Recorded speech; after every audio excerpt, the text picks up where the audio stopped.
সুপ্রিয় ভিউয়ার্স, আসসালামু আলাইকুম ওয়া রাহমাতুল্লাহি ওয়া বারাকাতুহু। সম্মানিত মেহেতেরা, মেরে ভাই, দোস্ত, বুজুর্গ, দেশ ও দেশের জনপদের জন্য, আপনাদের দেশের মঙ্গলের জন্য, দুমুঠো ভাত খাওয়ার জন্য, 3 বেলা ভাত, এমন দেশে বাস করি আমরা। আলু ভর্তা দিয়ে, একটু শাক ভর্তা দিয়ে 1 বালতি ভাত, 1 প্লেট ভাত, 1 মগ ভাত খেতে পারি আমরা।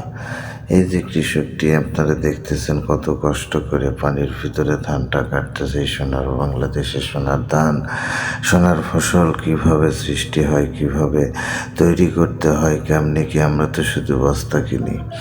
এই ধানটা চাষ করতে গেলে পানির প্রয়োজন আছে, পানি সেচতে গেলে তেলের প্রয়োজন আছে, তেলের যে সিরিয়াল, কৃষকের কত কষ্ট, কৃষকের দুঃখ কারা বুঝবে, কে বুঝবে, কিভাবে বুঝবে, কবে বুঝবে, কখন বুঝবে, কেউ কি আমরা জানি? সম্মানিত মেহেতেরা, মেরে ভাই, দোস্ত, বুজুর্গ, পৃথিবীর বুকে সর্বশ্রেষ্ঠ সোনার বাংলাদেশ, সেটা হচ্ছে বাংলাদেশে। বাংলার দেশে 7টি খনিজ পদার্থ আছে, কত কি আছে। মাননীয় স্পিকার, দেশের জন্য, দেশ এবং দেশের জনপদের জন্য এই সোনার মাতৃক দেশের মাতৃক সুজলা সুফলা সুন্দর পরিপাটি দেশের উপর, দেশ মানুষের উপর, মানুষ সৃষ্টির সেরা জীব, মানুষ সবার উপরে, মানুষ কাজ করে, মেহনত করে, ভালোবেসে সৃষ্টি করে।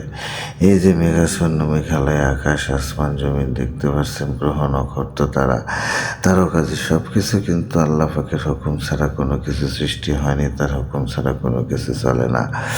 তেমনি দুনিয়াতে যেমন মনে করেন যে